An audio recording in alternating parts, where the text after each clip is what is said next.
I even think, did I make a bad decision for this race?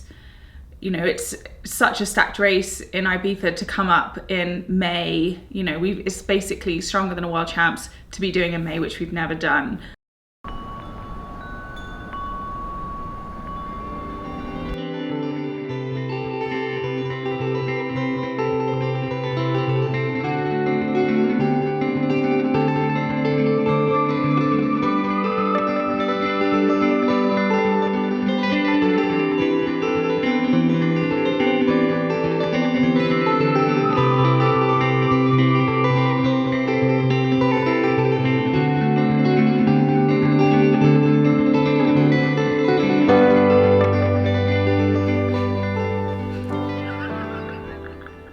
You make a funny face when you're just about to start. Carry on.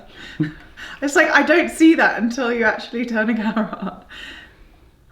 So, a couple of weeks away from your next race. We're back in Boulder training. How's the week of training been going so far? Yeah, it's been good. We had amazing summer weather last week. And now it's taking a deep dive back into winter, which I was just, when you get a glimpse of summer, you're like, okay, this is here on out now. So it's been a little bit of a change, and just felt a little bit tired the last few days. So the weather's kind of matching my mood, which I want the weather to change my mood. And colder, windier weather means back on the indoor trainer and the treadmill. How are you feeling about training back inside?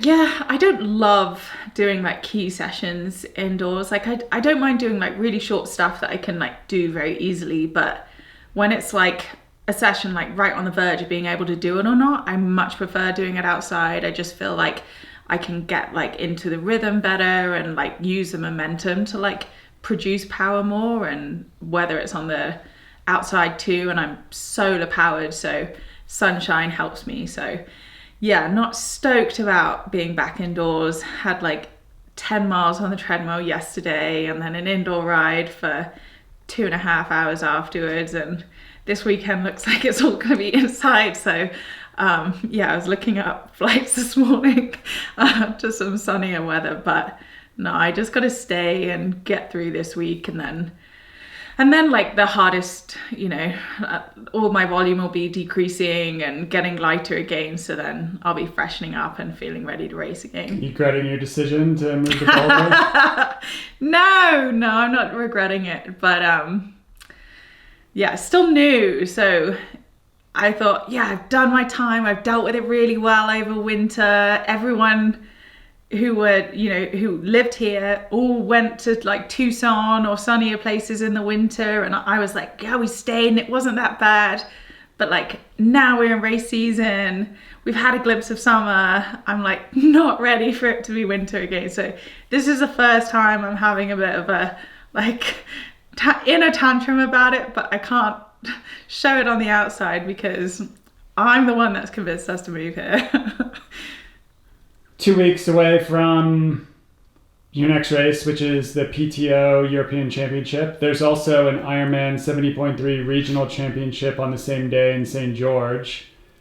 Why did you decide to go to the PTO race instead of the closer race in St. George? Yeah, I definitely chose the hardest option.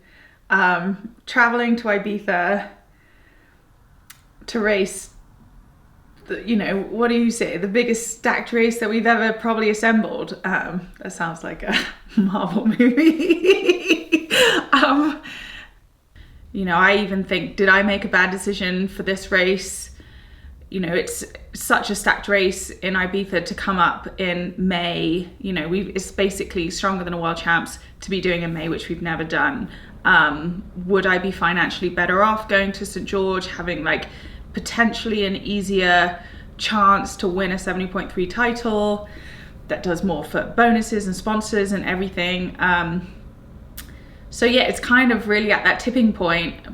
Why are you supporting the PTO events this year? Yeah, so I really believe in the PTO's vision of professionalizing the sport. I believe that it's a change that we've all been asking for so long. Based on the PTO ranking will be whether we get into the PTO races, which will be the biggest fields, biggest prize money, and honestly, it's what we've kind of all bought into for being the future of how they're trying to professionalize the sport. Since the PTO came out a couple of years ago, and they've been investing so heavily into the pros, racing 2 PTO major events last year, coming 4th and 6th, and getting a big payout at the end of the year based on my ranking, which was in the top 10. I just feel like it's my obligation to support the PTO, to continue supporting it for the future. Let me jump in here and try to explain a little bit about the PTO World Ranking System. It's new for this year. They made some changes compared to what they were doing last year. It comes down to awarding athletes who race in the strongest or most competitive fields in the world. There's a couple of factors that come into play here. A lot of the races, you can go on their site and check it out, they've broken down into different level tiers. So you've got diamond, I believe, platinum, gold, silver, bronze. They're awarding base points for the most competitive fields in the world. The PTO events are one of them, and the PTO European Open is one of the first ones of this season. So really strong fields are going to reward the most points.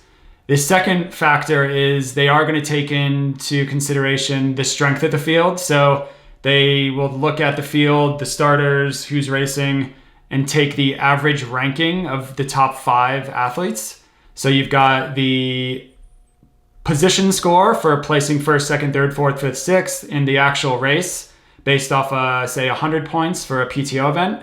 Then you've got a strength of field score. And then the third score they're going to look at is time. So they'll take the first 5 finishers, average their time, and say the winner was 2% faster than that average time. They'll award an additional 6 points for every percentage faster than that average time.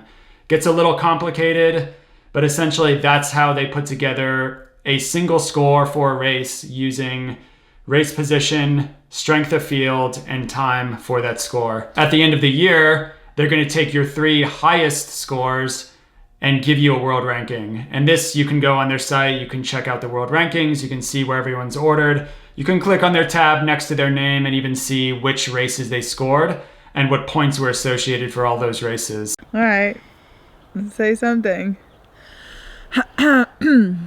Well, I tried to explain a little bit about how the ranking system works. Hope it makes some sense, but mostly to wrap it up, it's go to the biggest races, score the highest place you can get, and you'll be rewarded with a better ranking at the end of the year. Is that your advice? That's my advice. Yeah, that's my advice. Everybody at home, go race the biggest races and finish as high as you possibly can, and you will get a good end of year ranking. Maybe get paid. I mean, I think only your friends watch these YouTubes anyway, so yeah. It's just the pros watching the other pros do YouTube. Yeah. Tune in a couple weeks, 2 weeks to Ibiza. It'll be exciting. Very exciting race, super stacked fields, and the coverage should be awesome. So go check it out.